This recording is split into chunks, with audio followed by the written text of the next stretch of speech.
Hello, my name is Im, and welcome back to my channel on Shingeki Day. Thank you for joining me. Thank you for your time. It's episode 8. I mean, that to me that feels kind of insane that, well, I mean, I'm a bit further behind than most people, but, even then, to be on episode 8 of the final season, of course, part 1 of this final season, but, to be 8 episodes in after this, yeah, man. Honestly, it kind of feels like not too long ago I was, watching some of the season 3 part 2 episodes. So, yeah, it's kind of crazy to be on episode 8 at this point. But yeah, that last episode, quite the cliffhanger. Somehow Reiner dug deep and he managed to transform, right? Of course, this is after that incredible moment as both Falco and Gabi, scream out for Reiner, right? And yeah, again, he dug deep and he managed it somehow. Now, let's see if he's able to do anything here. My thought was that, he doesn't have much left, does he? And, anything he might have had left was probably put into this transformation, right? So let's see how this plays out. But before I get into the episode, if you're interested in early access to the next episode or perhaps even full length to this episode, consider checking out the Patreon page. And before I go any further, please remember that this is just an option, right? For anyone who is interested in supporting the channel beyond this or is interested in content beyond the scheduled content, right? So please remember that it's just an option. So yeah, if you're interested in some of the perks, check out the Patreon link. It's in the pinned comment. It's in the description alongside links to social media. Mainly I'm using Twitter at the moment. Instagram is private because of this. I had to go on private because of Shingeki and the risk of spoilers and of course some shenanigans. All fandom, all different fandoms have the toxic side. And also, if you do end up enjoying this, consider dropping a like, or consider dropping a comment, or maybe even subscribe to the channel. All of these things help the channel grow. It helps this get noticed by other Shingeki fans. And I was told to skip the title for this episode, so I'll be sure to look down or look to the side as that comes up on screen. So yeah, I think that's about it for this intro. So let's get right into the episode. I hope you enjoy.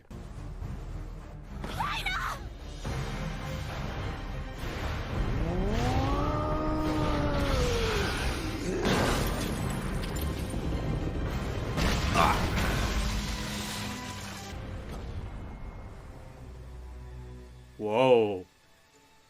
Okay, he got gallered back, got the jaw tightened back. But that look on Eren's face though, that's rare. さすがに打ち止めだ。力はもう残ってね。ライナーは今は殺せやしないだろう。Whoa. That look.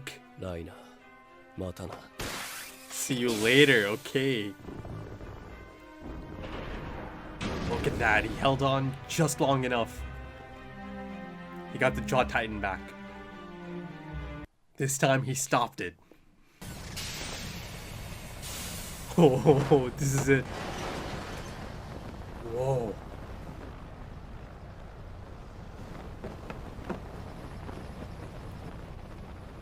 Yeah. He's not quite as excited to see him. なんて汚ねえな。クソダメに落ちたらしいな。エレン。兵長。Ooh.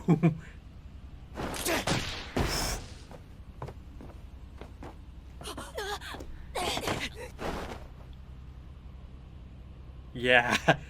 Armin's like, okay, Mikasa. Maybe he had that one coming. 構いませんが、すべての手紙に記した通りです。Explain everything in the letters. ご理解いただけたはずでは。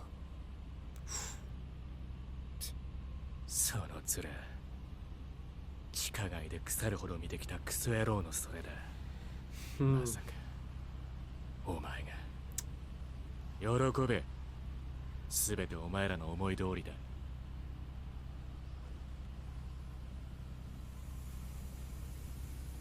Oh, is that? I think it is. Come on, just get in there, Jean. Come on. 天子は前方のライマ班がまだだ。現状は把握した限り。敵に与えた損害と Oh 比べて fuck! みろ Look at よ。 him. 大勝利だ。我ら新生エルディア帝国の初陣は New 大 Eldian 勝利 Empire? だぞ。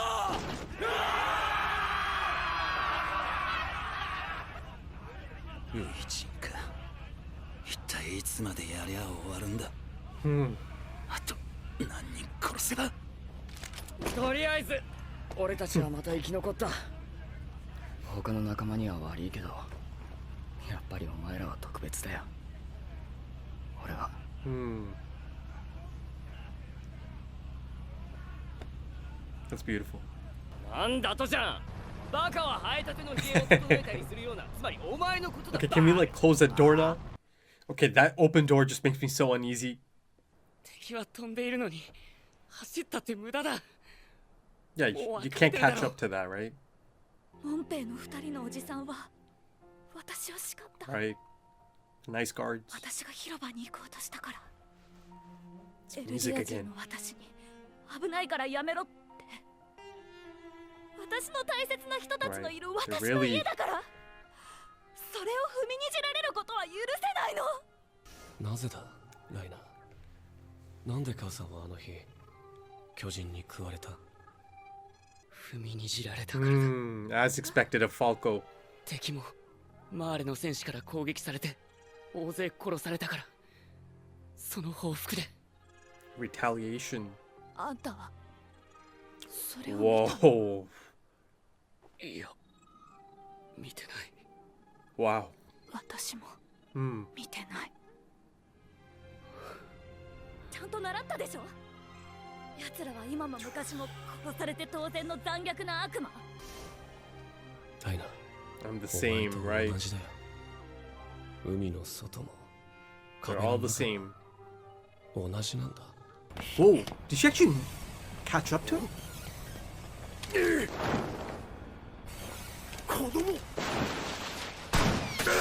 Whoa.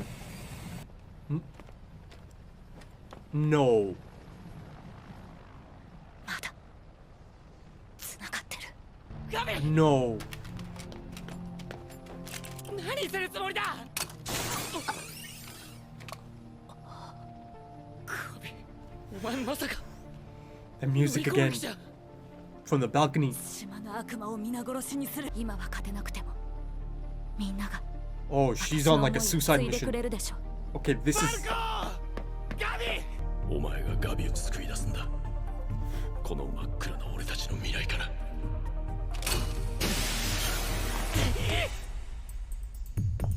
バルコ。 Whoa. ファルコ。 This is like the second part of that new track.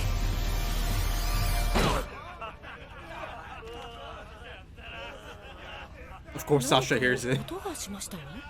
おい、静かに Okay, しろ。 but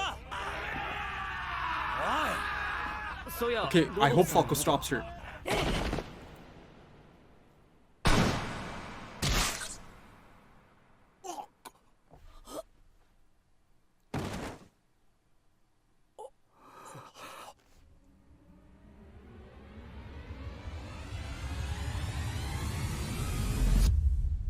Sasha.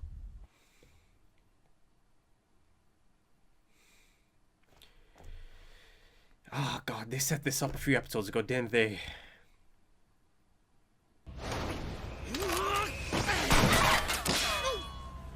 Whoa. Oh my god.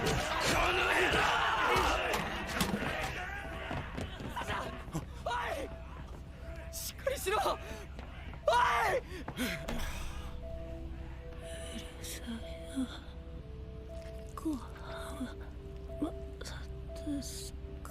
That music again from episode 2 of the あれを series. 探んだ。急げ。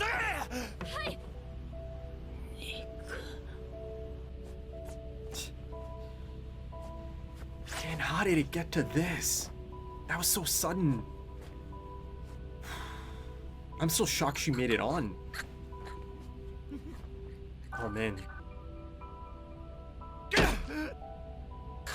を空から投げ捨てればこの殺し合いが終わるのかよ。 Flock would have done it too, man. 思い出しました。そのマーレ Oh, the pilot. たのは3年前。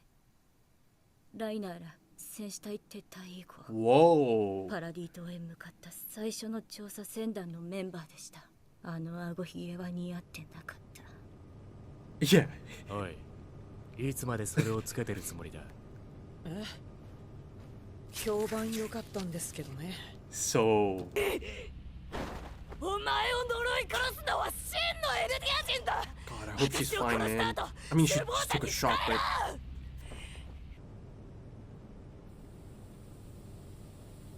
Oh, they're gonna see him. He's there, isn't he? なぜそのマーレ兵だと分かった？私が個人的に興味のある人物だったか The ら。 scout ships never came back, but shh. 彼女はジーク Whoa. の信奉者でしたから。ガビ、ファルコ、なぜここにいる？生きていたんだね。でもこいつらに捕まっていたなんて。 Whoa, look at that shot. このガキはなんだ？ロボスさんを殺し Whoa.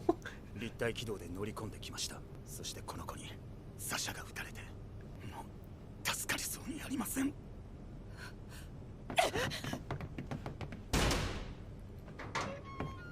あとは頼んだよ。 Great shot. おにゃんこぽん。 Onion Capone. That was the guy, the pilot. すべては計画通りってわけですか。ジークイエンが。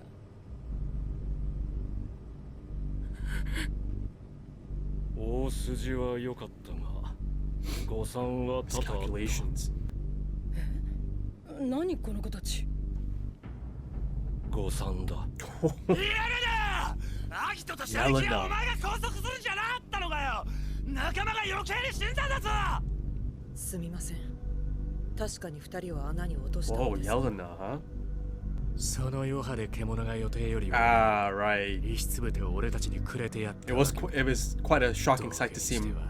大した即興劇だった。なあ、ヒゲズラ。 This is. そう睨むな Oh, よ。 look at this. 小便ちびったらど The うした？ duality of Zeke Yeager お on 前こそ display. 大した役者じゃないか。俺を殺したくてしょうがなかっただろうな。 Tension. 俺は一番食いてえもんを最後まで取っておくタイプだ。よーく味わって食いてえからな。マーレ軍幹部を殺し、主力艦隊と軍港を壊滅させた。世界がパラディ島に総攻撃を仕掛けてくるまでの時間かい。私たちは君が敵に捕まるたびに命がけで君を That's a running theme of the story at this どれだけ仲間 point. が死のうとね。それを分かっておいて、自らを人質に強行策を This time he 取る knowingly did it though, right? お望み通りこちらは選択の余地なしだよ。君は我々を信頼し、我々は君への信 That 頼を hurts, 失っ man. た。 That hurts. だがこうして始祖の巨人と王家の血を引く巨人が揃った。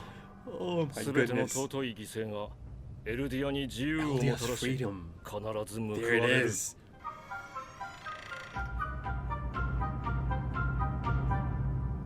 サシャが死んだ。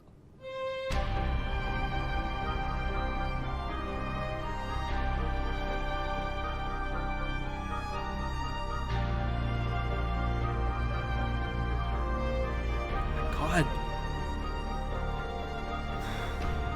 サシャは最後何か言ったか？肉って言ってた。 Again, that's twice this episode.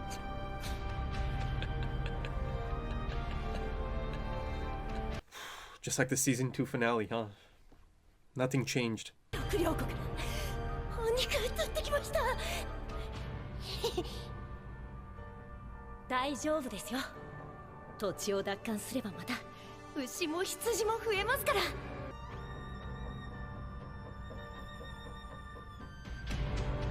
Wow, look at Mikasa. Ah, this is so jarring, so sudden. お前が調査兵団を巻き込んだからサシャは死んだんだぞ。 Look at that. Whoa, I'm just... Yeah, I'm kind of baffled right now. I'm like in a state of shock. That episode just flew by, and man, that was so sudden. I mean, I'm just now kind of getting the time to process it. I kind of really do feel like Connie. Connie looked like he was in a state of disbelief, in a state of shock. I feel the same. Wow. Sasha just died, and it was so sudden. Everything about that was so sudden. Um, uh, yeah, wow. Hmm. Yeah, Gabi, they set this up, didn't they? That tense moment they had in episode 6 after Sasha shot those two guards, and then there's kind of that moment, both of them kind of clock each other, and there's that shot of Gabi looking up at Sasha, and you see the reflection in her eyes. Wow. I mean, at one part of that episode, I didn't even think this could be a possibility. As Falco is chasing Gabi down, I thought the aircraft or the Zeppelin is just simply out of reach. But 15 or 10 minutes later, not 15, it was more so like 10 minutes later, Gabi not only made it onto the aircraft, she got a shot off, and she ended up shooting Sasha, and that led to her death. I'm kind of shocked. I'm still in shock because I did not expect any of that to play out like it did. I did not even expect Gabi to make it on there, but it became clear that she might actually make it on there once she got the shot off on Commander Lobov, and actually shot him down, and then then the opening was there, right? The trailing ODM gear still attached. Then it got real. Then the situation became real that okay, she might actually get on there. But before that, at no point did I think that she'll actually get there. No matter how determined she is to do something about this, to stop them from, or do something before they escape, right? Yeah, not only did she make it on there, she just gave us our first major death of the final season, and it's one of the OGs, Sasha, and I'm just baffled still, still processing it. I mean, let's go to Eren's reaction to this, because I do think it's a significant moment to see him react in this manner. Now, essentially, it's the exact same reaction he had to Hannes' death, right, in the season 2 finale, right? And essentially that death, or that moment,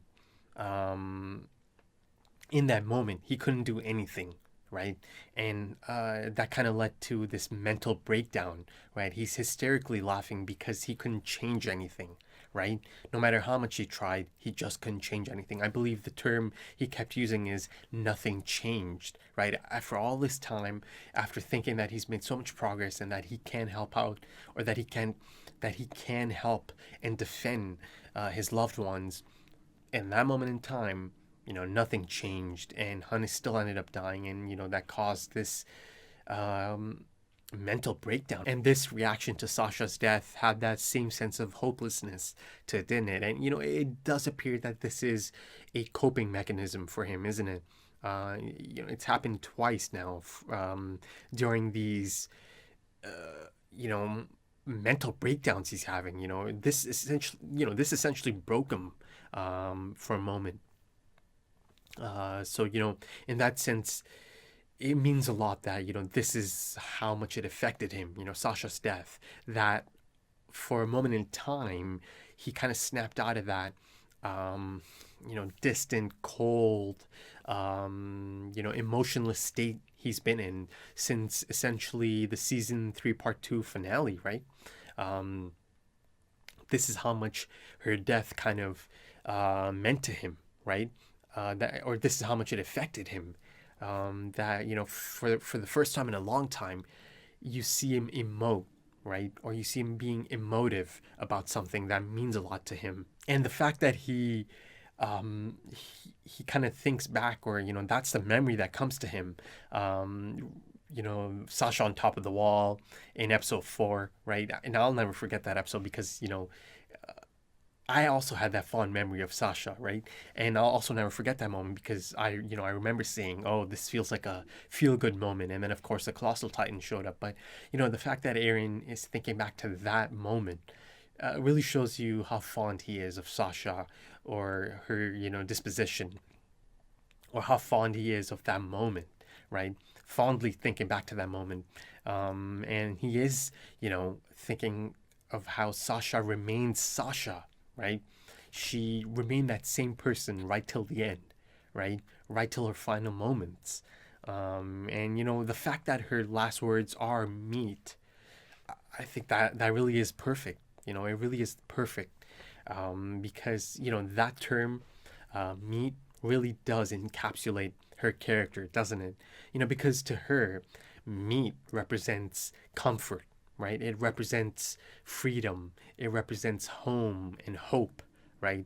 So her final words are so fitting, so fitting. And you see that Eren also, he thought it was quite fitting as well, clearly. And, the tragic thing about this is that he can't really even, spend much more time on this beyond, this moment, perhaps, that he is going to move on from this, right? And the other really unfortunate thing about this is that no one actually knows the reason for this type of reaction, right? You see the reaction of the scouts. You see Jean, you see Hanji, and you see Levi, right? You see them all, their reaction to him kind of laughing about this. They're baffled. You can see they're shocked. They might be repulsed about this, right? I mean, they don't know that he's laughing for a completely different reason, right? They don't know that this is exactly how he reacted to Hannes' death, right? And that, this is more so a mental breakdown, a coping mechanism. And, it kind of brings on this fit of hysterical laughter as a symptom of that, mental breakdown, coping mechanism again.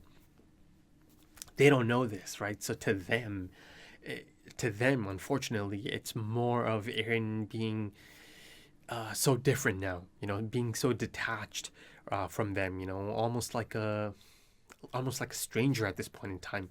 And, that brings in that other thing that really kind of hurt to see and hear Hanji say, right? That they've lost their trust in him. To me, that was such a sad moment. Once upon a time, he was the hope of the scouts, but now, they can't even really trust him anymore. He was the beacon of hope once upon a time, right?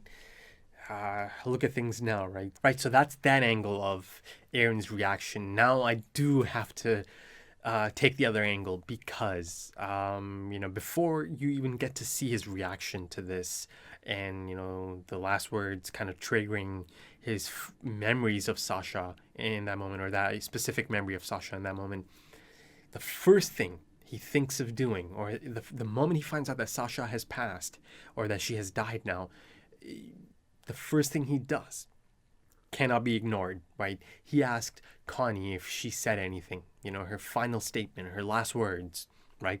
That's the first thing he wanted to know from Connie, and he said meat.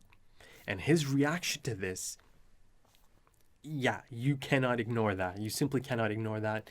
His reaction was, that look of astonishment. It really is so noticeable, especially given the fact that he has been this, like I just said, he has been this cold, distant, detached individual, right, since the season 3 finale. And again, a really similar reaction, the look of astonishment in the beginning of the episode as he sees Reiner holding the Jaw Titan, right? These looks, you cannot ignore them. I mean, I'm certainly not ignoring them. No chance. You have to take note of these looks, right? Especially given the question he's asking Connie, right? Even after Connie has already said that Sasha has died, this is the first thing he thinks of. So I think, these looks, they certainly have some meaning behind them, right? And even in the ending to the last episode, he had that similar look on his face after realizing that Reiner is transforming, right? Now, I have to bring in the similarities to Bran, the three-eyed raven. And, I brought up that similarity or, parallel to Bran, the three-eyed raven, back in season 3, episode 21, right? Attack Titan. That's around the time he started gaining access to memories. And not only just gaining access, but reliving these memories, right? Getting transported in a moment in time and reliving those memories as different individuals. And it's so similar to the three-eyed raven. In season 8 of Game of Thrones, at one point Bran even tells Tyrion that mostly I just live in the past. This, I feel like it's undeniable, the similarities to Bran the three-eyed raven. But now, given some of his reactions to things, right? And, given the fact that he did ask Connie that question, the first thing he asked him, it appears that he might have another similarity to Bran. So I think, much like Bran, the three-eyed raven, Eren is also able to see moments from the future, right? Perhaps just fragments, much like Bran. And I feel like the things that are happening here and, especially, that question he asked of Connie, the moment he found out that Sasha died, I think, the possibility is there. And, the case for this has been established throughout the series, right? Not too long ago, you have Eren Kruger, who is clearly showing that he has memories from the future or that he's getting memories from the future of people that don't even exist yet, right? Armin and Mikasa, right? And then even, earlier on, going back to episode 1 of the series, right? That unforgettable moment of him actually, having this dream that is showing him visions of the future, right? He is seeing fragments from the future, right? That's been there since episode 1 of the series, and that was even before he had the Founding Titan or the Attack Titan, right? So, this is not something that is something new. They've established this kind of thing for some time now, right? And the possibility is there. So I think that exciting and intriguing concept that was set up in episode 21 of season 3, Attack Titan, that these paths connect all subjects to Ymir, and that, memories can be sent through these paths that transcend space and time, right? I think it's finally coming into play here. I think it's finally being explored. And if that does end up being the case here, and that Eren was potentially trying to, confirm something he might have already seen or might have already heard, right? A fragment of it, perhaps, or a moment from the future, then, this makes his reaction to this even more tragic, because it's even more similar to the the Hannes death reaction, and in this sense, it hurts even more. It's even more tragic because if he already knew about this, then it really plays into that whole concept of nothing changed. I was not able to change anything. Things played out like I saw them. And a dear comrade, a dear friend, right, still ended up dying just like I might have seen it, right? So, it's tragic. This is all so tragic if it is, if that is the case here. So, yeah, I do think they are finally exploring the concept they set up, right? And that, these really out of character, shocked reactions, right? And looks of astonishment in, in certain cases, or after seeing certain things happen, I feel like that's, kind of going into that direction now. That Eren might have seen these things happen, or fragments of these things, and once he actually sees them play out in real life, or in, again, the whole concept of present, past, and future, but as he sees them happen in the present, you see that, look of astonishment on his face. I think that's the direction it's heading into, or that's the direction it has kind of, gone into at this point in time. But now that I am getting a chance to kind of, process all of that, the reactions of the scouts, the fellow 104th members, family, essentially, right? The reactions, Mikasa's reaction stood out the most, given that she's usually quite stoic. And, the only time you really do get to see her be emotional is if, it's Eren or Armin. But yeah, I thought it was quite a heartbreaking moment to see Mikasa react in that manner. And I thought it was actually even beautiful that Mikasa was able to react in that manner, and that she did, it does show that she did have quite an attachment to Sasha, right? And that Sasha meant so much to all of them. I feel like, it was so jarring and it was so sudden, but I feel like I'm really going to feel this as the episodes go on. I really do feel like her memory and, her disposition, her demeanor, it's going to be this lasting memory that all of them are going to cherish, right? And remember fondly. Yeah, and Armin, of course, he's heartbroken as well. But yeah, Mikasa's just beside herself, right? And again, I mentioned Connie's reaction. This is going to affect him the most, right? Sasha and Connie, they were the tightest, right? So tight, because they were so similar, right? And you see that he is just in disbelief. I feel like, my reaction, you see a bunch of different reactions there, but I feel like my reaction was more so in line with Connie's reaction in that moment, right? Of just being kind of absolutely baffled and shocked and in disbelief. Yeah, you see Jean's reaction, you see Heicho and Hanji's reaction. And of course, yeah, I spoke of Eren's reaction in length just now. Sad moment, man. Sad moment, because she's one of the original characters, right? Yeah. I mean, it's crazy that it's at this point now, and it is the final season, right? So these kinds of things are going to happen. Major characters are going to die at this point, especially in a story like this. And, the things these characters are part of now. Yeah, it's going to happen. And it happened. It happened so suddenly. And, you see that it wasn't some heroic setup. Sasha didn't get some heroic death. It happened suddenly. It was a random act, and it can happen like this again down the line, right? And, I think this death, this sudden death, this jarring death really does kind of ground it in reality that it could happen just like that. So I think, I'll stay in the aircraft and tackle the official confirmation. Zeke Yeager. I mean, this is the only thing that was left at this point, right? Official confirmation from Zeke himself, right? In the aircraft, because, before this, they left the audience more than enough of a breadcrumb trail, right? Of hints, and, possibilities that indeed Zeke Yeager might have his own agenda separate from Marley, and that indeed he has been in contact with Eren Yeager, his brother, his younger brother.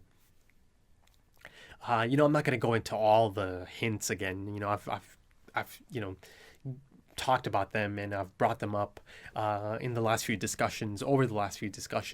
And of course, Eren confirmed in this episode that he explained everything in the letter. So the scouts knew, Heicho knew, Hanji knew, right? They were all in on it. And I feel like, again, in my discussion for the last episode, I felt like it was you could figure out that, okay, they're trying to stage something here. Again, they gave us more than enough in that episode as well. Zeke saying, "Oh, you're running out of time," and then they show Heicho looking at the watch, right? And then of course, Zeke getting blindsided and going down so easily, right? But the big question out of that was, okay, so it feels like they are staging something here, right? But my question was, is this them trying to stage a fake death, or is this them trying to stage a kidnapping, a hostage taking situation? And I feel like I have my answer now. Yeah, they tried to stage a fake death. And yes, they were successful, and now Zeke is on the aircraft to Paradis. It's insane. It's just insane that the series is at this point now. But the other question I had is the commander going to buy this, right? They got Zeke out of there, right? He's on the aircraft to Paradis, but there's still the question of Marley, right? And the commander. My question was, is he going to buy this? And if you'll remember, in my discussion for that, I came to the conclusion that no, I don't think he's going to buy it. He's just too experienced. He's just too clever to buy this, right? Especially given the fact that he saw how ineffective the Beast Titan is, right? And how easily he was taken down, right? And bested. He's not going to buy it. And, this comes on the heels of him already having suspicions about Zeke, or having concerns about Zeke, or doubts. And that he already knew that the rats are already within the ranks, right? And one of the standout moments of that episode was the Beast Titan showing up. It floored me for sure. And then you see all the different reactions to him showing up, and then of course the commander's reaction. You have to make note of it, because he wasn't quite celebrating, was he? He was watching Zeke. He was watching the Beast Titan, right? Closely. So no, I don't think he's going to buy it. Now, of course, they did have some complications in this plan, some miscalculations, as Zeke put it, and he's referring to Falco and Gabi making it on board, and of course, Gabi killing one of the scout members. That wasn't part of the plans, of course not. And the other miscalculation being, or the other complication being, the Jaw and Cart Titan actually getting out there and joining, or getting to the scene. And because of that, I also get to find out about this mysterious female figure that showed up, right? That trapped them initially. And she assured Jean that yes, I made sure to trap him, but she still took responsibility for them getting out, because Peak-chan pulled a fast one on her. And her name is Yelena, right? As Jean shouted in frustration.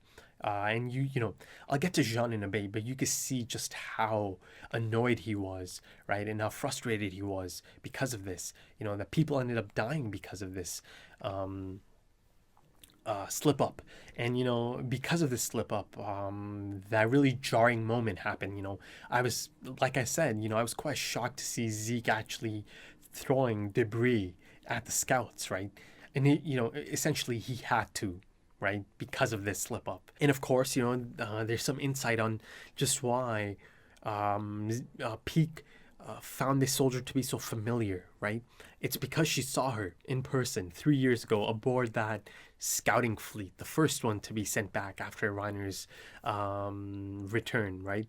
Now, this was 3 years ago, and that's exactly how long the time skip is, right? So the really interesting thing here is that none of the scouting ships returned, right? They established that in episode 2 of season 4.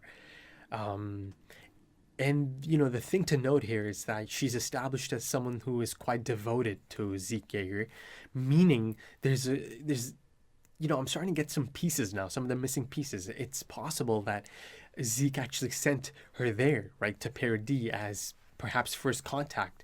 And this pilot Anya Capone is also there, right, beside Yelena. So that's it appears that first contact might be, or might have been, with all of them, not just Eren, right?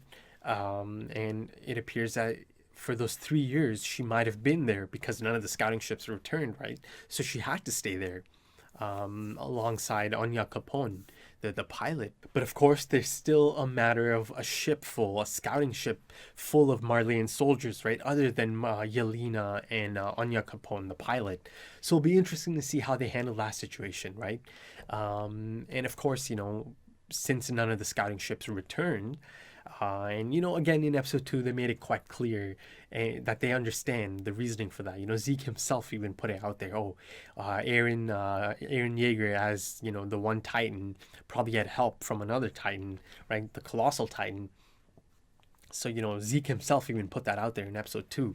And then, of course, there's still the question of, why exactly this Yelena person is so devoted to Zeke Yeager, right? And of course, perhaps the pilot as well, Anya Capone. Has Zeke been running his own, underground secret meetings, much like the Restorationists, right? Much like his father was part of all that time ago? That'd be something, right? That'd be something. Now, as I'm on that topic, I finally get some clarification on Zeke's motives from, himself. He himself kind of puts it out there on that aircraft. I believe he said, the cost of these sacrifices is going to be paid through Eldia's freedom, right? So Eldia's freedom being the important bit there. That's some insight on his motives, right? And of course, having the founding Titan and a Titan of royal blood is a major part of this, right? It's really part of his and Eren's plans. And notice how, as Zeke mentions this, the cost of these sacrifices is going to be paid through Eldia's freedom. As he's saying that, the cost of sacrifices, you see the door open and Connie comes in, with that heartbreaking news. So, it's an effective transitional hinge in that sense. Now, just because Zeke is on the aircraft now and has collaborated with Heicho and the rest of the scouts and is heading towards Paradis, doesn't mean that he can just completely be trusted, to me, Zeke Yeager is one of the most fascinating characters of the entire story at this point in time. He has been for some time now, right? But that doesn't mean that, he can be completely trusted. He has some grand plans, clearly. He has a grand motive of, getting freedom for Eldia or the Eldian people, right? The only one that really matters to him, right, is Eren Yeager, right? And of course, there's reasons for that. The biggest one being that Eren Yeager has the founding Titan. He possesses the founding Titan. And, I brought up this concept of him always chasing the founding Titan. Every path he took, it's always towards the founding Titan, Zeke Yeager, that is. Even as he's part of the Marley setup. So, as far as I know, or as far as I think, the only one that really truly matters to him is Eren Yeager. He has no connection to these other scouts. He has no attachment to these other scouts like us, like Eren does. So, there is this sense of concern. There is some concern there, that I can't quite fully trust him, with these scouts that I love so much, that the audience loves so much already, right? So there is that lingering, concern in the back of my head or the back of my mind. But, also I'm so extremely excited about this, right? So let's say I'm cautiously optimistic about this situation, right? And of course, the whole concept of having the founding Titan and a Titan of royal blood is, to unlock the abilities of the founding Titan. And of course, as if set up once again in this episode, not in this episode, in this season, the idea of this stampede of the Titans, right? Of the colossal Titans, rumbling, he called it, Lord Tiber, that is. So that is a possibility now. That's a real possibility at this point in time.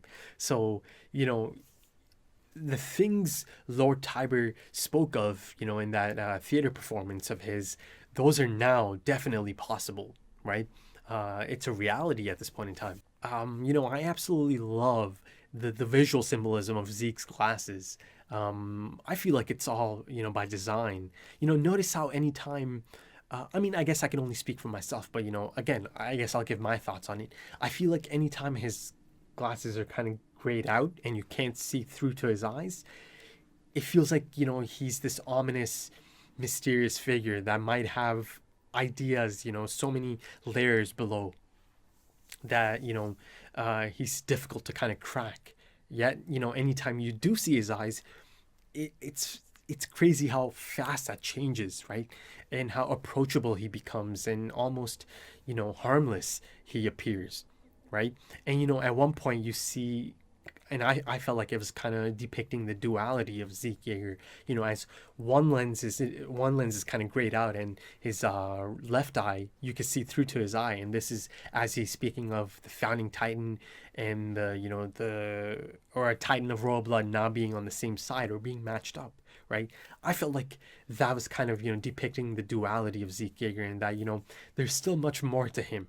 There is a lot to him, that there's more than meets the eye in that sense, right? So I certainly feel like this is by design. I know, people might say it's not that deep. Maybe his glasses are just fogged up, but I feel like it's by design. That's my take on it. I could be off, but that's how I choose to, kind of interpret, the whole graying out of the eyeglasses, or choosing to show his eyes in some cases and not choosing to show his eyes in other cases. I've seen that happen throughout the series. Going back to season 3, episode 15, Descent. As they're having coffee on top of the wall, right there, you get to see him. And remember in my discussion, I said, this is the first time I'm getting to see him, and he kind of feels harmless. It feels like he's harmless. I mean, he's not harmless, but that's the feeling I was getting. And in that scene, you firmly see his eyes, right? There's no graying of the glasses. And then if you go back to season 3, episode 10, Friends, the conclusion of that, after Reiner or the Armored Titan and the Beast Titan fight each other, he kind of comes out of the Beast Titan and he fixes his glasses, right? At first, you can't see his eyes, but then a split second later, you do see his eyes. And I felt like the moment I saw his eyes, again, it's kind of crazy how just showing his eyes can change your perception of him in that moment in time. Again, I can only speak for myself, but this is how I choose to interpret, the graying out of the glasses or showing his eyes at other moments. And as I'm on the topic of Zeke Yeager, it'll be interesting to see how these other scout members react to this situation. Now, of course, at this moment in time, one of their dearest friends just died, so that's not going to come into play anytime soon. Their thoughts on Zeke, maybe once they get back to Paradis. There's people like Connie. How's he going to look at this situation? The Beast Titan, Zeke Yeager, is responsible, right, for turning his entire family into Titans, right, essentially cursing them forever, right? They're gone. They're never going to return to their human form, right? Then there's people like Flock, right? This is an interesting dynamic because, at this point in time, it's firmly established that Flock is Team Eren Yeager, Team Devil of Paradis, right? He backs him, right? And I'll get into that more a bit later on, but he faced the Beast Titan as a last resort, in that suicide charge alongside the late Commander Smith and, all these other brave recruits, new recruits, that is. He faced the Beast Titan, yet, there's this interesting dynamic here that he might actually, I'm pretty sure he's going to accept that, since Eren has accepted Zeke Yeager, Flock is also going to accept Zeke Yeager as an ally, right? And then, there's Heicho. Of course, Heicho, and I just love the dynamic here. There's so much tension, and I love the back and forth, right? The banter. Levi made it clear. Heicho made it clear, he still firmly plans on, killing him at some point, but he's going to savor it, he said, I'll save the best, or I like to save the best bite for last. And I love that back and forth. And, I loved how both of them are like complimenting each other on their improv skills or their acting skills, right, in that moment. So, this dynamic, this is an exciting one, Zeke and Heicho, right? That they are kind of on the same side, right, per se, but they don't quite like each other. They don't like each other at all, right? They have no reason to like each other. But, you know, the circumstance kind of brought them together. But, you know, this dynamic, I'm really looking forward to how it develops. And, you know, I'm really looking forward to them kind of having these back and forth conversations down the line as well. Now I'm going to jump to the opening of the episode and then, you know, go through the rest of it and kind of, you know, link up to the last part of the episode again. But, you know, the opening, of course, that music starts playing again. They used it in episode 1, and then again it was used during Lord Tiber's theater presentation. I believe as he's speaking of Helos, right? Now, of course, you know, in this case, you see that Reiner is almost kind of, you know, depicted or showcased or shown as, you know, the last stand for Marley, right? In this specific encounter or, you know, conflict. And I love that pan shot of Reiner to Eren, right? It firmly established them as opposite ends of the scale once again, you know, eternal rivals once again. Same, you know, two sides of the same coin. And, you know, I loved how the debris kind of depicted this invisible divide, right? As it pans from Reiner to Eren, or from the Armor Titan to the Attack Titan. Now, it was clear to see that Reiner is in no position or in no condition to put up any sort of fight, right? Against the Attack Titan, Eren. But it was also clear that the plan here is to just get the Jaw Titan back, right? And he successfully managed that, right? That's for sure. Now, you know, yeah, he essentially got taken out pretty fast, right? He was done with just one punch. Yet he managed to take the Jaw Titan back. And, you know, this takes me back to the point I made about, you know, that shocked reaction, that look of astonishment, you know. What about this moment? What about seeing the Jaw Titan in Reiner's grasp was so shocking to Eren that it would elicit this kind of reaction, right? The shocked look on his face, especially given the fact that he's been so stoic and, you know, detached and just cold this whole time. Yet, you know, these reactions really do stand out, don't they? Of course, you know, I've already made the point. I think these are things he might have seen, and now, you know, actually seeing them play out is, you know, kind of blowing his mind. And that's the reason we're getting these really rare moments of, you know, shocked reactions from Eren, given the state he's in at the moment, and given how stoic he is at the moment, right? And then, of course, soon after that moment, he decides the fight is over. You know, this is it. And, you know, but the thing to note here is him saying that I can't exactly kill Reiner at the moment or right now, right? And, you know, of course, the whole concept of him saying, you know, the fight is ended could also be the fact that, you know, they have to catch their extraction point, right? They have to get on that aircraft. You know, so I feel like there's a combination of two things here, right? You know, it's possible that they're just out of time and resources, but then you cannot ignore the fact that he's saying he can't exactly kill Reiner at this moment either, right? That's quite a specific line of dialogue. And, you know, as he flies off with Mikasa, he said, "See you later, Reiner." And I felt like there was even a look of sadness or a hint of sadness in Eren's face or his eyes as he looks back at Reiner in that state and tells him, "See you later." You know, so that tells me that he certainly plans on running into him again, or he knows that they're going to run into each other again, right? Now, you know, going back to this line of dialogue of I can't exactly kill Reiner right now, you know, could it be that he feels like he needs Reiner for something down the line? Could it be that he just doesn't want to kill Reiner, right? That one's a bit tougher because, you know, he essentially was ready to kill him, right, in episode 5 as he transformed. Unless, of course, you know, he just knew or he just understood that Reiner is going to transform in time and save Falco as well, right? But again, you know, I feel like Eren kind of was ready to kill him in that moment. But then, you know, is it possible that he plans on using Reiner down the line for something, or that he's needed for something down the line? So yeah, like I've said before many times, you know, their lives are intertwined forever. Reiner and Eren, that is, and that he can't exactly kill Reiner at this moment in time. Maybe I'm looking too deep into this, you know, and maybe it is as simple as you know, them kind of having to leave at that moment in time because they have to catch the extraction and they are out of time and resources, perhaps. But you see that Reiner, you know, somehow dug deep and he held off just long enough to see Eren take off, right, into the darkness, into the night. And then he immediately blacked out, right?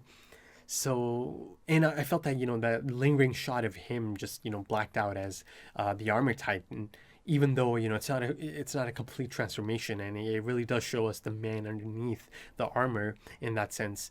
You know, that shot of him holding the jaw titan, I thought that was such a great shot. And, you know, in that sense, you know, this time he didn't let the jaw titan get eaten, right? Or taken. So, you know, all this time later, he saved Marcel's brother, Porco Galliard. And, you know, this situation really makes me want to get to the next time Reiner and Galliard might speak with each other, you know, after this, you know, in the aftermath of all of this. I feel like it might be a nice moment. You know, I'm sure Galliard's going to appreciate Reiner. Now, you know, let's get to a moment I've been really anticipating, the reunion of Eren and Armin. Big moment. You know, I felt like this is going to be a big moment, and I think it was a big moment, and I got a lot out of it, right? And, you know, as I stated before, I believe in the last episode's discussion that, you know, Mikasa seeing Eren for the first time in a long time kind of played out as expected, right? But, you know, Eren and Armin, this had the potential to be quite interesting, right? The dynamic here. And as, you know, as Eren and Mikasa are hanging off that aircraft and Armin opens that door, you see that he isn't really that excited, or isn't quite as excited as he used to be to see Eren after some time, right? You see that look in his face as the door opens. Certainly not the same type of look you saw in his face in season 3 episode 8, right?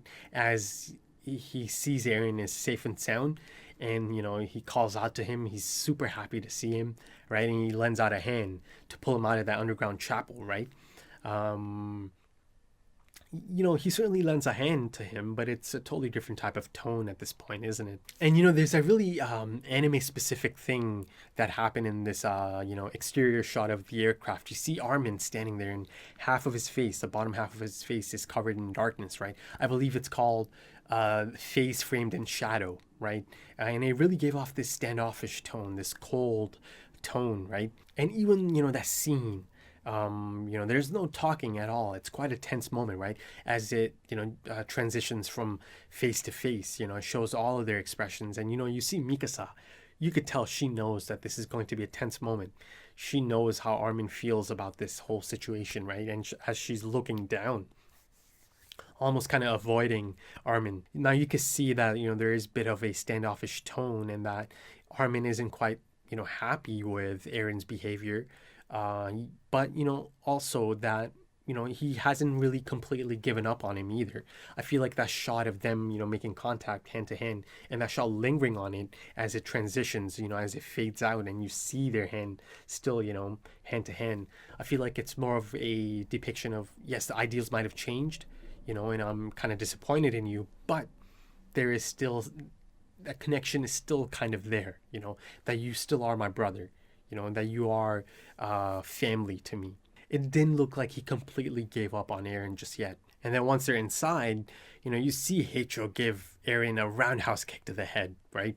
And, you know, of course, as expected, Mikasa jumps right in, but Armin stops her, right? And, you know, this deadpan look on his face, it's actually quite expressive, isn't it? Because the moment, you know, the moment Mikasa makes eye contact, she knows Armin is essentially saying that, you know, the Heicho's actions in this case are justified, more than justified, right? And Mikasa understands this, right? And she kind of lowers her gaze and just kind of looks down, you know? So, yeah. And, you know, like I said, you know, Levi Heicho hates it. He absolutely hates it if you behave in a manner that puts his squad at risk, right? And Eren certainly did that. You know, at the end of the day, one of them ended up dying, right? Sasha. And as I mentioned earlier in my discussion, a major moment of this is the commander, Hanji, you know, telling him that essentially, you know, all of us lost our trust in you, right? And she's saying this in front of everyone, so that certainly sets a tone. And that stung, to see that this is how it's kind of playing out now, right? That they have lost their trust in Eren, a lot of them at least. And of course, Hanji reminded him in front of everyone that anytime he's taken or anytime he's caught, a lot of sacrifices are made, a lot of lives are lost to get him back. But the big thing this time is that he knowingly did it this time, right? He knowingly made himself a hostage in enemy territory, knowing that, yes, knowing that the scouts are going to come, So he knew this, and he used that, right, to get the scouts to come. They had no choice but to come. Now, by the end of this episode, it's clear that a lot of these people that used to trust him have lost that trust in him, right? That just aren't really happy with his behavior. But I do think that he firmly believes that this is the right path to take, right? I firmly believe that he has his reasons for taking this path. Yes, it might seem like a really harsh path, or it might seem quite extreme, and it is quite extreme, but I feel like he feels quite firm about this, that he has to go down this path. That he has his reasons for going down this path. But that being said, there are some that actually do appreciate Eren's efforts. And, I'm speaking of Flock. And, I've got to say, I'm so happy that Flock is still such a major part of this, because just like I thought that his opinion or his perspective is so necessary and interesting back in, season 3, part 2, I think it's just as interesting and necessary in this part as well, or in this situation as well. This time around, he's representing the perspective of the people that do appreciate Eren's efforts, right, and that do applaud the angle he took, or the path he took in this case, and that there are other people on Paradis that might appreciate this. As Eren said, they took out the military, the top brass of their military, they took out the port, and because of that, I'm sure there are many others like Flock back home on Paradis that are going to consider this quite a major success, for the new Eldian Empire, as Flock put it, and as they celebrated in that airship. Though of course, people like Connie, Sasha, and Jean didn't really join in on that celebration. But yeah, I feel like his perspective is still necessary. It's still important, right? It's a different perspective in this season, but it's still necessary. Flock is still necessary. And yeah, I've got to say, I still enjoy Flock as a character and that perspective he brings, right? The necessary perspective he brings.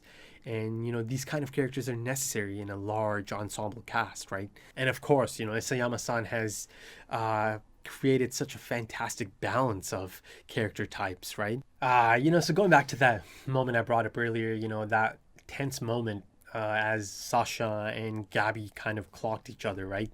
After Sasha shot those 2 guards. Yeah. That was the bridge Sasha could not cross, or she was not going to cross, to kill a child, because she didn't perceive her as dangerous, right? Or as a threat. Now she had no chance of knowing that, this is someone that is actually quite a threat, or quite effective out in the field, as a trained candidate. But Sasha didn't know that, right? She just saw a child and she could not cross that bridge, and all same thing applied to this Lobov fellow, the Commander Lobov, apparently. So, he used to be quite a high-ranking official, clearly a commander, so much so that Jean still, had some respect for him, or he, referred to him as commander, though he, didn't accept that. He declined that. He said, I'm a new recruit. So it was really great to see that, and that also means that things have changed back on Paradis in that 3-year time skip. So it'll be cool to see how things have played out now that the focus seems to be back on the Paradis side. But yeah, this Lobov fellow could not cross that bridge either, or again, he didn't perceive her as a danger. But yeah, that got him killed, right? Headshot. Now, of course, it was a bit of a lucky shot. Even Gabi herself was kind of surprised that it hit. And, as dark as it might seem, having these child soldiers does give Marley, or has given Marley, some sort of advantage, hasn't it? And they established since day one, since episode 1, that people hesitate, the moment they see a child, that's not a bridge they can instantly cross. She tricked those Mideast Alliance guys because they hesitated, because of her being a child, right? But of course, there is one individual and a group of individuals that would have tossed Gabi and Falco out, right? But of course, Jean was in charge, right? So they had to ask Jean, and I'm speaking of Flock and, that group of scouts. And that was one of the things about this episode. I can understand everyone's, perspective on this. Even Flock and that group of scouts, they've firmly taken everyone who's not us is the enemy approach to this, right? And this is war. This is war, and people die in wars, right? Even if it's children, right? Especially children that kill, or that are capable of, killing your comrades. So you can understand, as dark as it is, you can understand Flock's angle on this, or his perspective on this. And then you can also understand the perspective of someone like Jean, who is not ready to toss children out of ascending aircraft, right? And you see his struggle in that moment. He's absolutely just horrified at the situation, but he's not ready to cross that bridge. Is the fighting ever going to end if we start tossing kids or children out of an aircraft? And yeah, man, Jean's perspective in this episode, you see just how much he struggles with all of this, and that there is disharmony, and that not everyone is on board with this plan of action that just played out. But one of the standout moments of this season so far is this really tender moment that Connie, Sasha, and Jean share, right? And it shows you Connie's priority, doesn't it? As Flock and that group of scouts is celebrating, and rightfully so. I see the reason they're celebrating, and like I said, it's understandable. You can understand everyone's perspective. You can understand Eren's perspective. You can understand Hanji's perspective. Flock and that crew. You can understand Jean, right? And Gabi. You can completely understand Gabi's perspective. It might hurt, right? It got one of our OG favorites killed, but you can understand her perspective as well.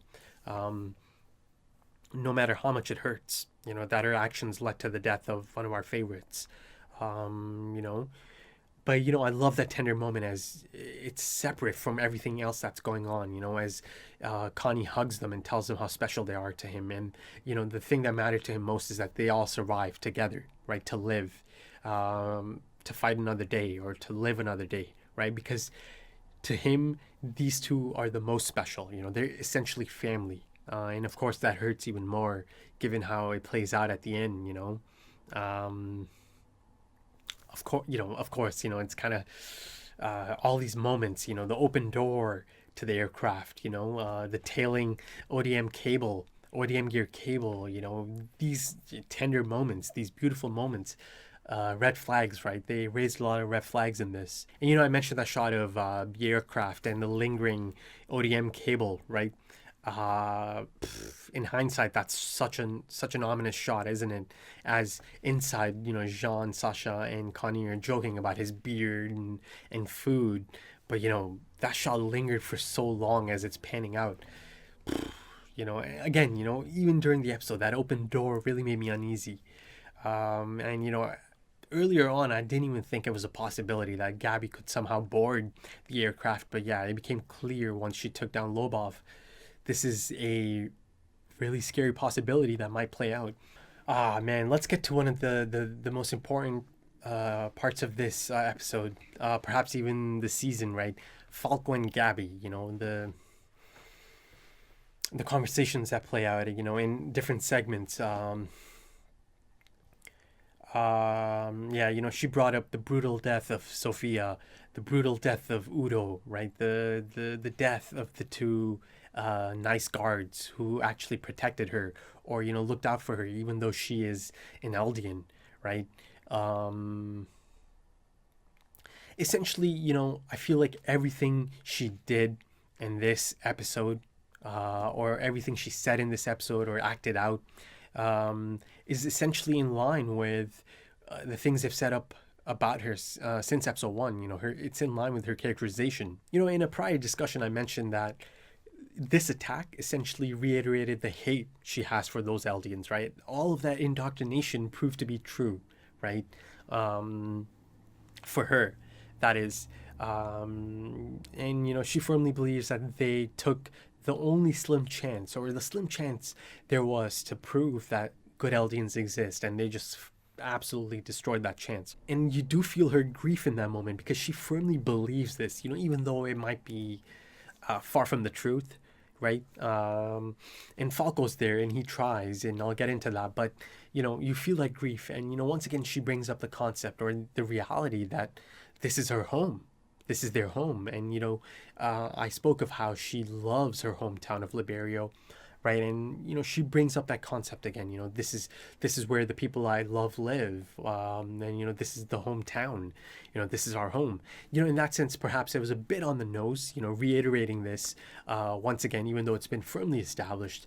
But I understand that it had to be done to kind of put it out there for the audience once again, because of the things that happen or play out in the next few minutes, right? That she felt that she was justified in her actions, right? That from her perspective, her actions of going after these island devils is justified, But in this high tension situation, I do get to see Falco's first thoughts or take from that, Eren and Reiner basement experience, right? And as expected of Falco, he completely grasped the magnitude of that conversation, right? He, as Gabi's speaking, right, and putting these things out there, he's thinking back to Eren's question in there, why did my mom have to die, right? Why did a Titan eat my mother, right? And, again, it kind of resembles the question Gabi is asking, why did Udo have to die? Why did Zofia have to die, right? Falco's response to all of this is to just be truthful of the things he heard, right? And that he believes. He said, they were trampled on. This is retaliation. This is revenge, right? But, Gabi's response to this is immense. It has such connotations, right? She said, but did you see it, right? Did you see it happen? And yeah, the connotations of this statement are tremendous, even from a thematic standpoint to the story as a whole. Now, before I go any further, let's explore Gabi's intention behind this statement, or her mindset at that moment in time. It's possible that she is just refusing to put herself in another's position at that moment in time, and she's just straight out dismissing the notion of them doing this in retaliation, right? So, in that sense, I feel like there might even be a hint of a corruption arc in there, just a bit. The fact that she actually might even, understand the point Falco is making here, but she chooses to reject that point to, hold on to the idea that she's known all her life, right?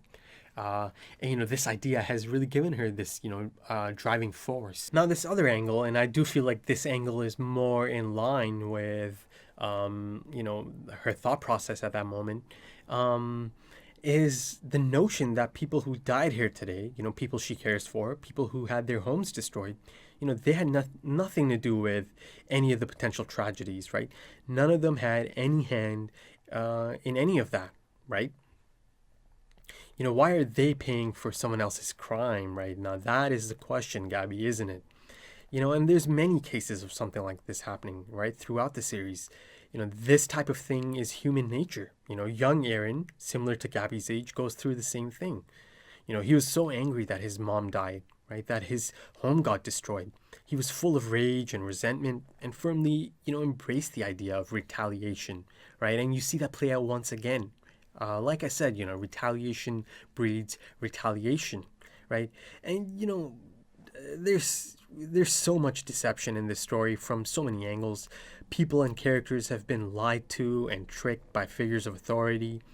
And everyone is different. The ability to empathize or sympathize with the opposing force isn't going to be an easy thing, especially in these particular circumstances, right?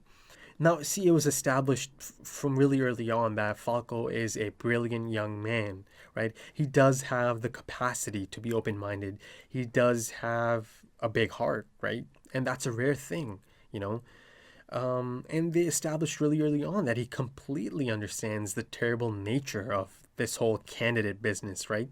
And how the whole thing is just terrible, you know, and leads to just a dark future for anyone that's part of it. And, you know, that was before he even experienced the exchange between Reiner and Eren in the basement, you know, and he got to see Reiner break down and show so much remorse for his actions as a Marley warrior, right, who brought death and destruction.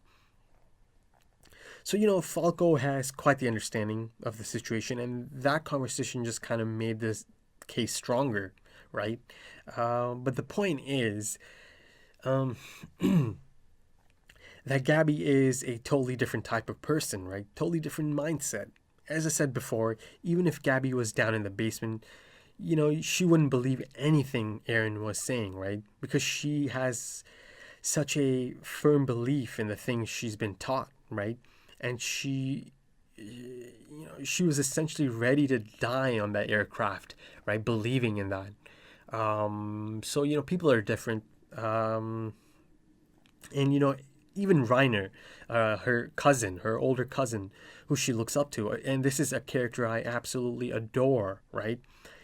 He was just like Gabi, right, at that age. He was just like Gabi, and it took something as immense as a first-hand experience on Paradis to have that change of perspective. And, you know, he paid dearly with his own mental health, right? Now, it appears that Gabi might be heading to Paradis as well, right? And, you know, again, as Zeke mentioned, this is a miscalculation, right? Gabi and Falco being on here. So, of course, you know, they can't just, you know, drop them off somewhere because, you know, they'll go back to Marley and report this, you know, that Zeke is in on it. Though, of course, you know, as I already mentioned, I don't think the commander is going to buy that for a second, you know, regardless. He'll know this is all, like, staged, I think. But, you know, in that, for that reason, they do have to take them now. You know, they do have to take Gabi and Falco. Because, of course, you know, Jean already established they're not going to kill them by tossing them off. But they also can't, you know, really drop them off anywhere. And so, you know, in that sense, having characters like Falco and Gabi going to Paradis most likely does present such a unique opportunity here, right? To see how both of them are going to react to being there. Yeah, there's no guarantee that Gabi might change her mind. No guarantee of that at all, especially as a prisoner, right? So, yeah, I am quite excited to see how this plays out. Their experiences on Paradis, because at this point in time, they're heading there. Now, go back to that concept of, you know, why do people have to pay for the crimes of others? You can apply it on a large scale. You can apply it to the Eldians as a whole. They are still paying for the actions of their ancestors, right? The sins of their ancestors, you know, long before their own time, right? They're still paying for that. So, you know, you could pose that question there. That's a problem. That's a big problem in all of this, right? And then, you know, if you go back to season 3, episode 20, that day, young Grisha Jaeger is so full of anger, you know, and he's angry with his father for this reason, you know. He tells him, you know, Faye and I didn't do any of that, right? All that stuff. Our ancestors did all that time ago. Yet they had to pay for those actions, you know, of being Eldians and, you know, paying for the sins of their ancestors. But, you know, going back to the fact that both Gabi and Falco are on that ship now, Colt saw them, right? He showed up right at the end there, and, you know, he saw them take off and disappear into the darkness and head towards an enemy airship. So imagine Colt in that moment. But, you know, him seeing that happen is important because now he can report back, right? And, you know, people like Reiner are going to find out about this. And, you know, of course, Reiner, it gives Reiner something new to, you know, kind of fight for, you know, because they've established that he adores these children. He wants to protect them. He wants to keep them safe, right? He wants them to have long lives, right?